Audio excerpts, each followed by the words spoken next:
It's all about the state of Michigan this week, the state's growth, priorities, and potential. Nolan Finley goes one-on-one with Governor Snyder. Plus, missteps at Michigan State University during the Nassar case lead to national uproar. President Simon resigns. What's the path forward? Stephen and Nolan join me at the table, so stay right there. MiWeek is coming up.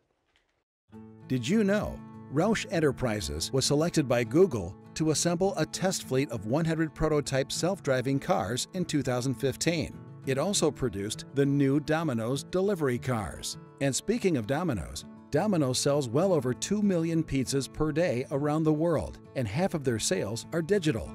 These are just some of the ways Michigan's pioneers started out as small companies with big ideas. We are business leaders for Michigan. We are committed to making Michigan a top 10 state for jobs, personal income, and a healthy economy. Masco Corporation is proud to manufacture innovative and environmentally friendly products for the home. Delta faucets, craft-made in Merillat cabinets, and Behr brand paints have all been designed with you in mind. Masco and its family of companies, serving Michigan communities since 1929. Funding for this program is provided by Delta Airlines. Keep climbing.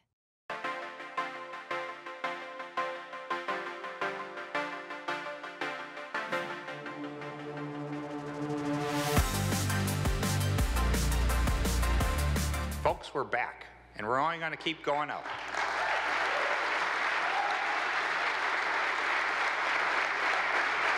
This week, Governor Snyder's last State of the State address. He touts his achievements, more jobs, better economy, a growing Detroit. But after 8 years, are we less invested in education, infrastructure, local cities? Nolan goes one-on-one with Governor Snyder, and we debate the true state of the state, where investment needs to go, next steps, and how Lansing can get it done. And welcome to MiWeek. I'm Christy McDonald. We'll get to that state status check, plus Nolan's interview with the governor coming up. But we are starting with the leadership chaos at Michigan State University in the wake of the Larry Nassar sexual abuse case.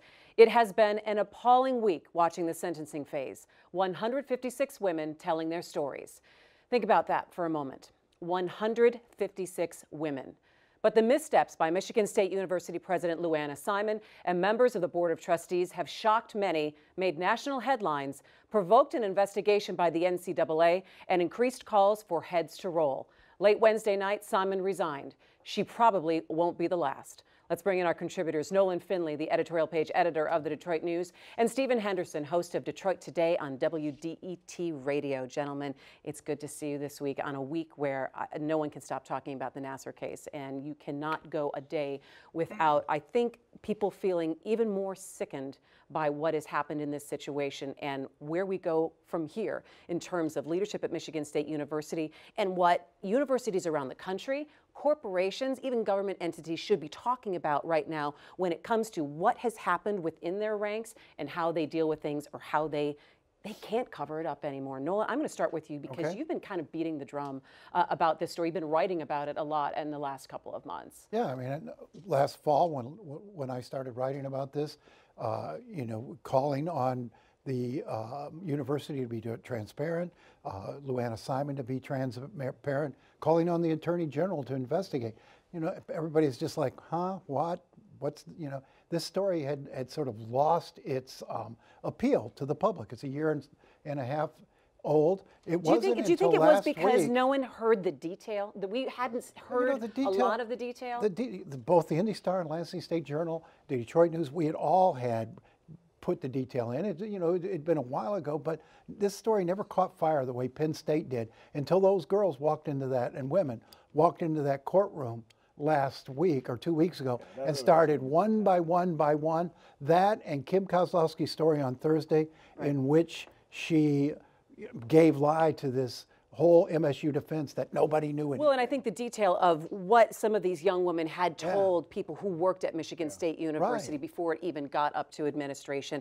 And Stephen, I think there was something very significant about the judge allowing each young woman to come up and tell their stories and take as long as they wanted to. Yeah, no, I mean, and that of course is what got the attention, right? You saw these stories unfold one after the other, each one just dripping with real emotion and tension, and of course that makes news. I think that the institutional failure is the thing that is next to be discussed in this, and it is just legion at Michigan State University. I can't, each day, you can't believe what you're hearing from these women who are telling these stories, but then you also can't believe what they're saying at Michigan State, or what they're doing at Michigan State, or what they're not doing. This has been handled in a way that is absolutely negligent from beginning to end. So let me quote Rachel Den Hollander, who was the last woman, who was the first woman who came forward to the Indy Star in '16 and told her story, but she was the last victim impact statement. And she said, "This is what it looks like when institutions create a culture where a predator can flourish unafraid and unabated." And that really is the huge problem here.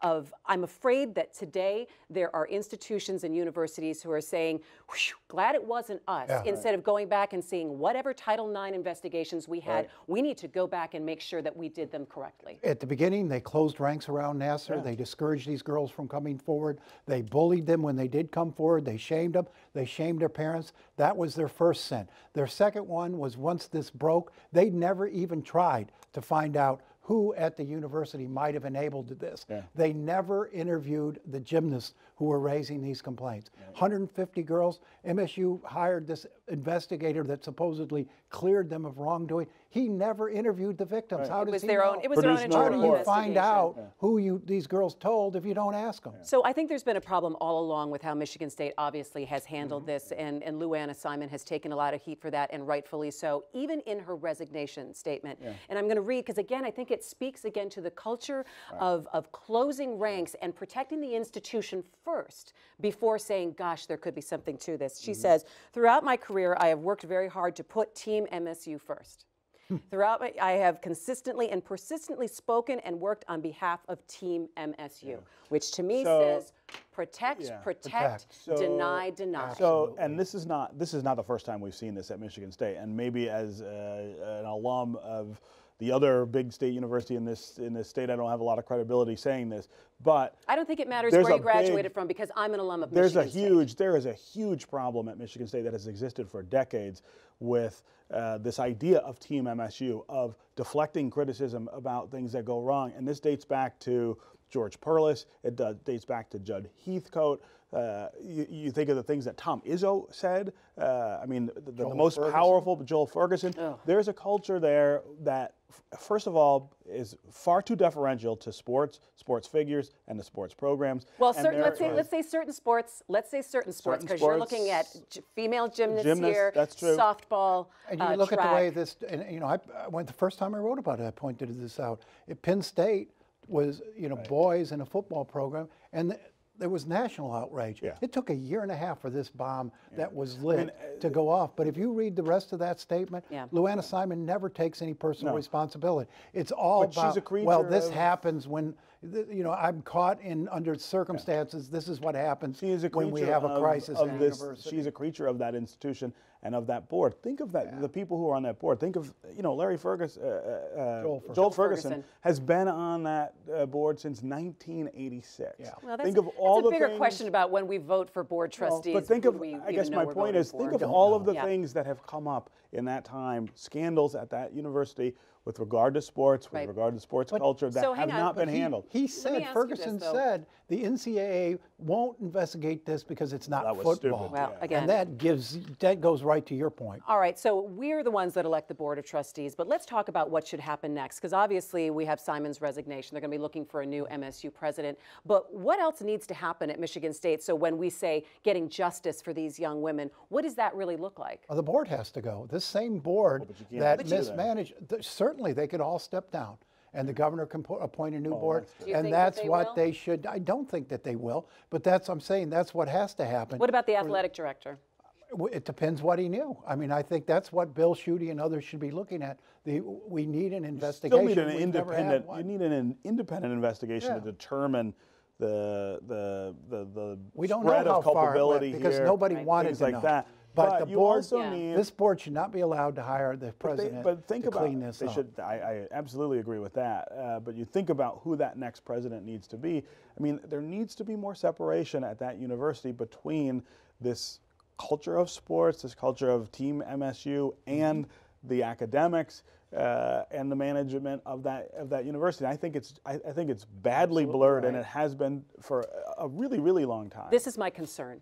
My concern is 2 weeks from now, we move on and start looking at other things. And again, universities are like, well, at least it wasn't us. I'm afraid that we'll never continue to kind of break down, again, the culture of protection and first making the victim feel that they're wrong in this case and protecting the institution. So and again, this goes beyond, for me, universities. It goes to corporations. It goes to harassment in the workplace. But it's particularly true at universities because there develops this cult-like loyalty to the university, and don't say anything. But you know, I think you can say the same thing about corporations, though. For some reason, at the University of Kentucky, when the Lexington Herald-Leader found irregularities in the basketball program, they got death threats. People shot through their windows. You know, people don't want to know bad things about their schools. Yeah, you know, I had a conversation with Bill Martin, who he was the athletic director at University of Michigan and was a board member and president of the International Olympic Committee, and so he's got sort of an interesting convergence of perspective on this particular issue.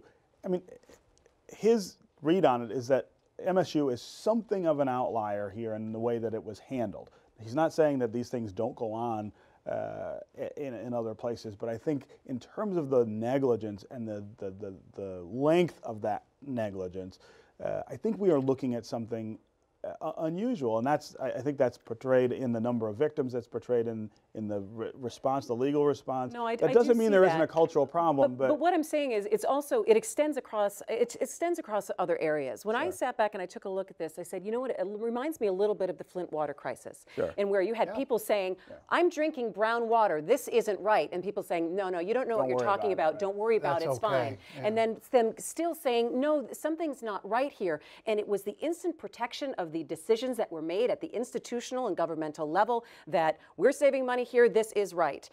This doesn't add up, but we are going to protect. No, it's an exact parallel.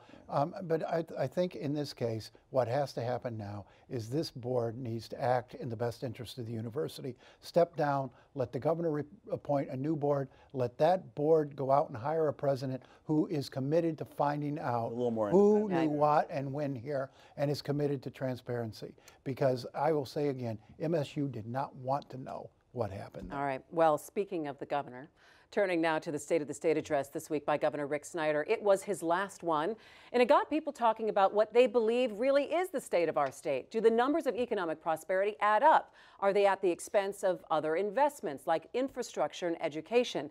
And how much of the governor's to-do list will really get done? Quick impressions from both of you about the state of the state this week. Before we go to Nolan, you sat down with the governor this week. I'm going to start with you, Stephen. Yeah, I mean, it was a wrap-up speech, right? A wrap-up of 8 years. Here's all the things that I think I should get credit for. He didn't have a whole lot of things to announce, probably because... I think it's kind of expected, you know. If he had announced major initiatives, it almost would have been like, okay, well, you have 10 months or whatever to get that done. But he did say he wanted to increase the foundation allowance for schools significantly. I think that was pretty significant. By over $220. Yeah, and that would matter. He talked a little about infrastructure, wanting to try to pivot a little in this last year to dealing with that a little differently. Yeah, but, we'll get into a little bit more specifics in how we can do that. But Nolan, you sat down with him this week. How did you find him? You know, I think he's a lot different than he was a year or two ago when he was still reeling. That's the first time he'd been in our office since right after Flint. We hadn't seen him in the office in a couple of years, and you know, I thought he was his old self, and I thought he was very pleased with. You know, he looked at his record, he recapped his record in that speech, and I think he's very content and pleased with what he's got done. I got the feeling that he'd love to keep doing it. You know, there's a sense you saw at the end of the speech. You know, and we talked about that, a bit of wistfulness there. Yeah. You know, but he's not good at this job in a number of ways, especially right now. He can't get the legislature. You've been debating that for 8 years. Well, I mean, you know, the guy's record speaks for itself. I mean, he's been good at certain things, and at certain times, he's had some real victories, but there's a lot of failure. All right, let's go ahead and let's go ahead and take. Well, we'll debate it, but let's go ahead and take a look at Nolan's interview with the governor. Governor, thanks for sitting down with us today. We wanted to talk to you. You gave your State of the State address. Tuesday night, and it's your last State of the State address. And you use the beginning part of it, much of the beginning part of it, as sort of a recap of what you've done over these 7 years in Michigan. Are you satisfied with what you've been able to accomplish for Michigan? Have you checked off most of your to-do list? Yeah, well, it's been exciting, Nolan, and it's not just about me. It's what we've done together. The state's made a huge comeback. I mean, think back to 2009, 2010. I mean, those were rough years. And if you look at it, we're a fundamentally much better state today. And people can feel that if you stop and reflect back. Our economy, 540,000 private sector jobs, #1 in the Great Lakes states, #6 in the nation. Same thing with per capita income in terms of those rankings. And then home values. People's home values have gone up dramatically. These are things that really make an impact on people's lives, and I'm proud of a lot of other programs we've done, from education to infrastructure. You seem to be making a case for your legacy in that speech, going over the things that you've accomplished, the things you're proud of. The same day you gave that speech, we had a poll in the Detroit News that asked Michigan voters how they felt about where we've come as a state under your leadership. And we had 2/3 of the people in the state, or the voters, said that we're either worse off or no better than they were 7 years ago. Does that perception surprise you? And what would be your explanation for why the perception of these people in this survey doesn't match the reality that you laid out Tuesday night? Yeah, well, first, I think if you take it down to the individual level and sit down with people and really ask them what their life was like back then and what it is today, most people are better off, if you really put it in that context. And one of the things that I think could diminish that when people do polling and such is our nation, in terms of all the fighting going on, all the conflict going on. I think that really kind of puts a pallor on the whole thing, that brings people down, because, and it is wrong. We need to be a positive place. And when your leadership is all about negativity, it affects you. And in Michigan, I've tried to be a role model. I call it relentless positive action. No blame, no credit. And you mentioned the thing, I'm not trying to build my legacy. What I've been trying to do all these years, because this was a special honor and opportunity to be governor, is to say, can we build a foundation? We were a broken state. Can we build a foundation that can be sustainable for the long term, that other people can come and build on and make it even better? And that's been my goal. But Governor, you would like to see the things you've done and the progress you've made sustained. And the worry about the perception, if people don't think that what you've done has worked to make their lives better and make the state better, the worry is that it'll be harder to sustain these programs and practices, policies that you've put in place. No, that is a challenge. But let's be proud that, again, in terms of job creation, in terms of economic environment, we're a top 10 state today. We were a bottom 10 state before, in the lost decade.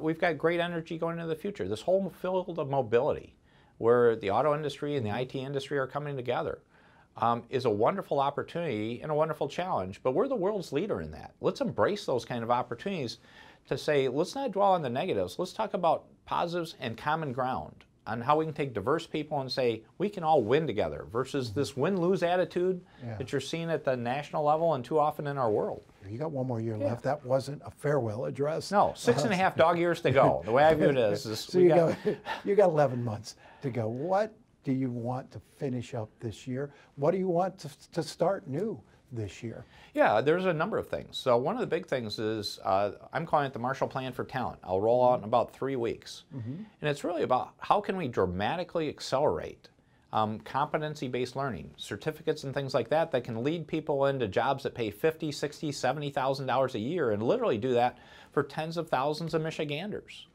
We've done some great things with the professional trades, but we can go a lot faster by having a focused effort to help lead the country in understanding how we close these career opportunities and create them for people in terms of new jobs. Had we had this in place, this Marshall Plan in place, would we have had a better shot at landing the Amazon bid? Yeah, in fact, it's reflected in the Amazon bid. Many of the elements, many of the basic principles, we put in there in some fashion. Again, the specifics will come out in 3 weeks or so, but it's following that similar kind of path to say, how do we make the pie bigger? Because one of the things when I looked at Amazon is I said, do we want to win Amazon if it's just going to take employees from our great companies already? Because we should be taking care of Michigan companies even before we take care of new companies.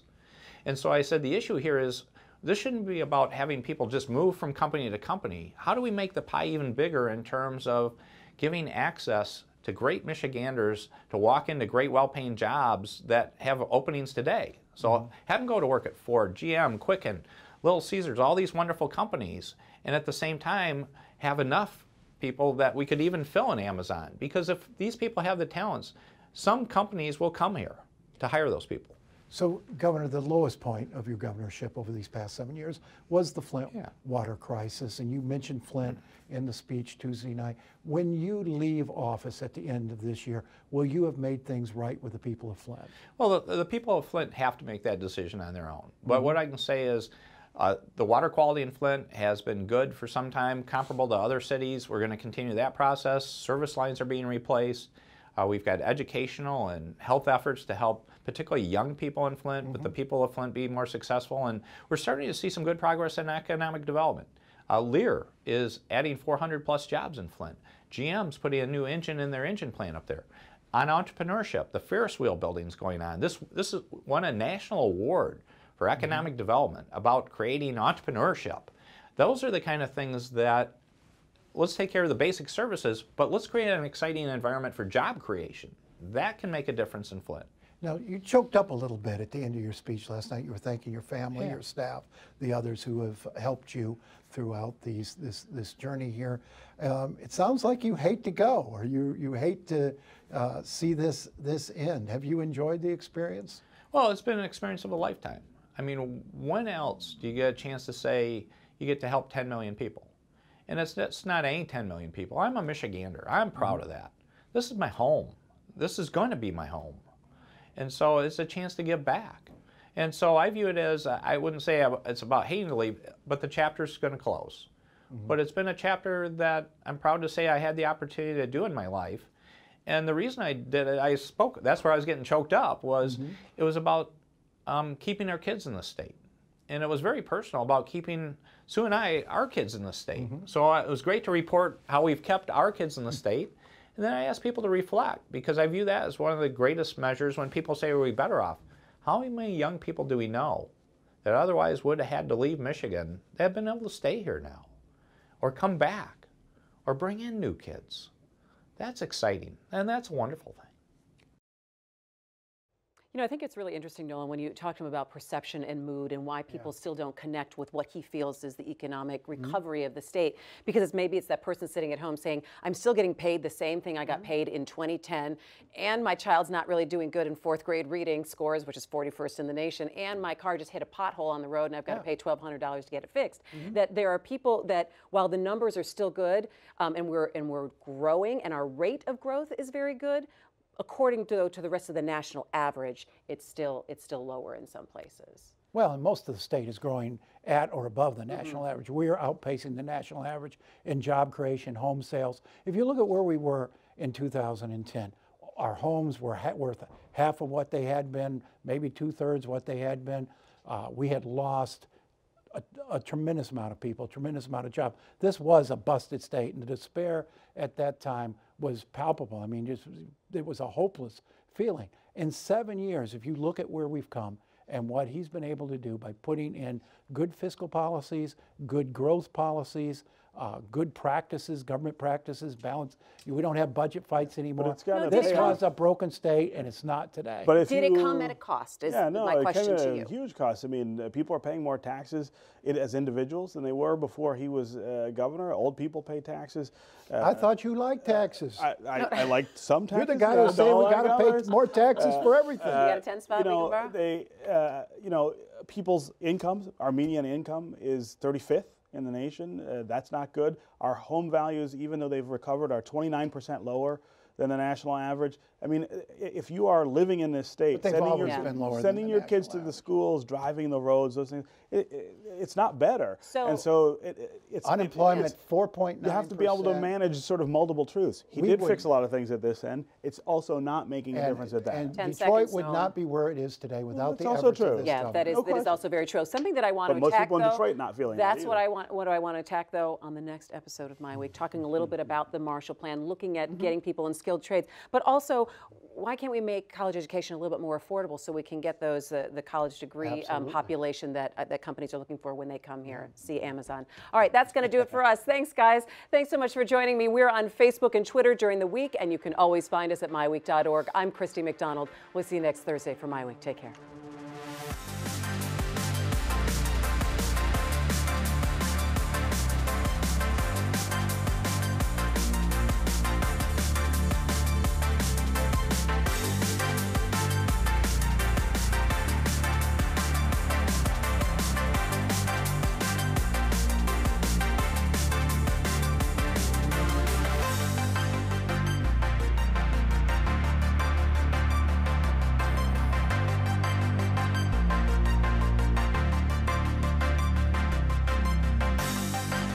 Did you know?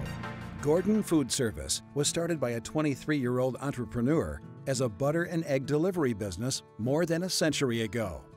In 1948, school teacher Gerard Wendell Hayworth borrowed $10,000 from his parents to start a woodworking operation in his family's garage. It's now Hayworth Incorporated. These are just some of the ways Michigan's pioneers started out as small companies with big ideas. We are business leaders for Michigan. We are committed to making Michigan a top 10 state for jobs, personal income, and a healthy economy. Masco Corporation is proud to manufacture innovative and environmentally friendly products for the home. Delta faucets, craft-made in Merillat cabinets, and Behr brand paints have all been designed with you in mind. Masco and its family of companies, serving Michigan communities since 1929. Funding for this program is provided by Delta Airlines. Keep climbing.